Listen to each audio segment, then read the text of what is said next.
ассалому алейкум. Саломи худро арз мекунам ба ҳар як шумо, ба кулли мардуми муҳоҷир. хеле вақт шуд ман дар наворҳои ютубам, дар телеграм набудам. Ростига корҳо бисёр, вақти навор кардан надоштам. касоне ки даромада дар комментарио ҳар хел гапҳо менависанд, ҷавоб наметӣ, савол ба чокарӣ чӣ шуд, барои чӣ намедароӣ блогерӣ то ҳамин вақта будмӣ. якта чиза ба шумо хотиррасон мекунам ки ман худама блогер намеҳисобам, бародаро. барое ки дар шабакаи ман ягон реклама нест, ягон гапи ки мардума ҷалб карда пул кор кардан ният нест, ягон хел услугае ки пул кати ман барои пул шуда мекардагӣ чиз дар шабакаи ман вуҷуд надорад.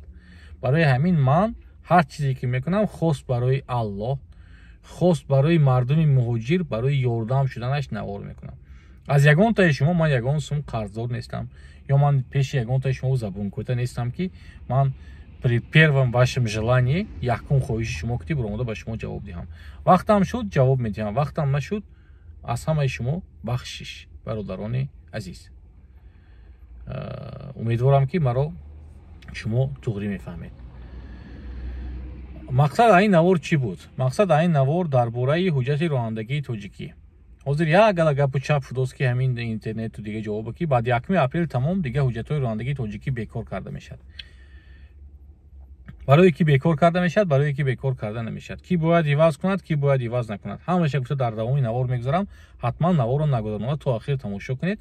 ба шабакаи мо дар ютуб обуна шавед ва дар телеграм Қонун РФ метавонед ки даромада дар телеграм нависед Қонун РФ ё ки дар комментарияи навор барои худ маълумоти даркоиро пайдо кунед, аз силкаи канал даромада обуна шавед. ҳуҷҷати ронандагии тоҷикӣ чӣ мешавад баъди 1 апрел? ба шумо ҳозир мефаҳмонам. ин чиз дахл дорад фақат ба шахсоне ки вид на жителство ё ки гражданствои Россияро доред. яъне ки шумо то 1 апрели 2024 ё РВП ё ВНЖ гирифтагӣ, РВП дахл надорад, ё ВНЖ гирифтагӣ ё паспорти рус. шумо бояд ки то 1 апрели 2025 ҳуҷҷати ронандагии худро иваз кунед ба российский бе экзамен. ва яъни учёт дар кор, снилс дар кор, ҳамаи медкомиссияҳои мегузариду рафта бе гузаштани экзамен ҳуҷҷатҳои ронандагии тоҷикии худатонро ба Россия табдил медиҳед. шахсоне ки успед накардед, 1 апрели қариб аст, не ки шумо ВНЖ ё паспорта, такрар мекунам, то 1 апрели 2024 гирифтагӣ, аз 1 апрели 2025 ҳуҷҷати ронандагии шумо бекор карда мешавад. ва шумо водитель без прав, яъне ки ронандае ки бе ҳуҷҷати ронандагӣ ба рондани мошин машғул аст ҳисоб мехӯред. ва мошини шуморо ба штрафстоянка мебаранду шуморо бурда 15 000 ҷарима мекунанд. шахсоне ки баъди 1 апрели 2024 паспорт ё ВНЖ гирифтагӣ ҳастед, яъне ки моҳи апрели дуюмаш ба гирифтед ё май ба гирифтед, ҳамон рӯзи гирифтагитон 1 сол вақт доред. шумо 1 сол вақт доред ки ҳуҷҷати ронандагии худро иваз кунед. можед шумо ҳамин рӯз гирифтед, 2025 ба гирифтед, то 2026 ҳамин рӯза 1 сол вақт дода мешавад барои иваз кардани ҳуҷҷати ронандагии тоҷикӣ ба российский. шахсоне ки патент кати кор мекунед, ба воситаи патент, ба воситаи регистратсия ё мошини худатонро рондан машғул ҳастед, ба шумо ин чиз дахл надорад. шумо чӣ хеле ки мошина ҳай карда мегаштед, ҳамин хел ҳай карда мегардед. леки ба ҳамаи шумо хотиррасон мекунам ки дар асоси ҳуҷҷати ронандагии тоҷикӣ кор кардан мумкин нест дар доираи қонун. одамое ки даст ба нағалтидианд, ҳозир бисёр мешавад комментария ки ман 10 сол боз дастафка кор мекунам, 5 сол боз кор мекунам.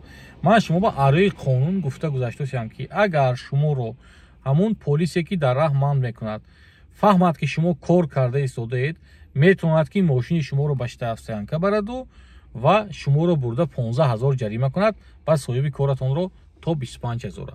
юридически лицо бошад то 100 000 кимчанд пули мисол штарафҳои калон дорад. барое ки ҳама одамое ки дастафкаам кор мекунедон ҳеҷ гоҳ ба полис нагӯед ки ман кор карда истодаам, ман ба корҳои худам машғулам, мошини худам ҳай каросиам гӯед, ягон чӣ гуфта наметавонад.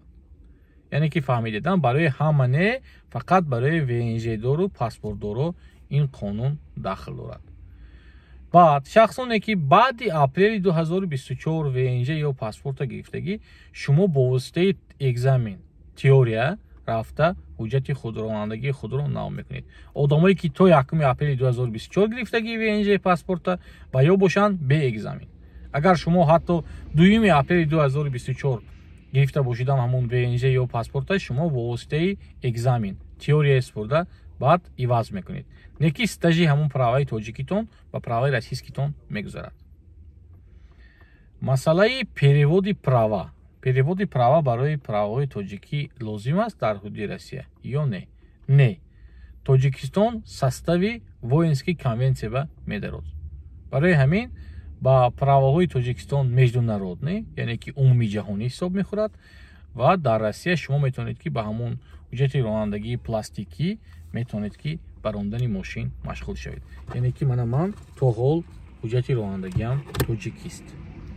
Мана мехе праваи агар шумо пластикӣ дошта бошед, метавонед ки бе перевод, бе ягон хел перевод ба рондани мошин машғул бошед. Масъалаи амнистия. Ҳозир амнистия чӣ хел шудааст?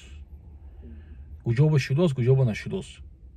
Ҳамаи шумо эҳтиромона хоҳиш мекунам дар комментарие навор нависед куҷоба чӣ хел легализатсия гузаштааст. Як хело регистратсия каросиянд, як хело накаросиянд. Ҳар куҷо қоиду қонуни худаш кеди. Барои ҳамин барои мардум ба фаҳмо шудан дар рӯи Telegram қонун РФ обуна шавиду дар ҳамон ҷо ягон маълумот бошад ба мардум расонед. Вақте ки ҳамамо як ҷо мешем ба якдигар ёрдам мекунем, бо ҳозир моҳи шарифи Рамазон ба савобаш беҳад хуб аст. Барои ҳамин ҳама вақт ҳамдигарро ёрдам кардан ба ҳаракат кунед. Аллоҳи меҳрубон ҳамотон нигаҳбон бошад. Бо агар ягон қонунгузориҳои нав ки шуд, ман ҳатман навор карда ба шумо фаҳмондан ба ҳаракат мекунам. Боз як бори дига бахшиш мепурсам одамое ки ман ба шумо ҷавоб дода наметавонам, барое ки ман беғайр аз буромада навор кардан корҳои худома дорам. Ва аз ин ютубу телеграму ягонташ ман аз ягон кас ягон бор пулам пурсидагӣ нестам, иншоалло намепурсам. Не ки ба ман ютубам, телеграмам ягон сум пул наметиҳад. Барои ҳамин барои маблағ шуда каррос, ин блогер, ин унту буд, ин вайту буд, гапу чапа кам кунед. Моҳи шарифи Рамазон, одами рӯза, ман дурӯғ гап намезанам, фоидаш нест. Не ки дар ҳақиқат ҳамин тавр аст, ки ягон хел ман ба нияти пул кор кардан ин чиза намекунам ва ман худома як бор дига такрор мекунам, блогер намеҳисобам.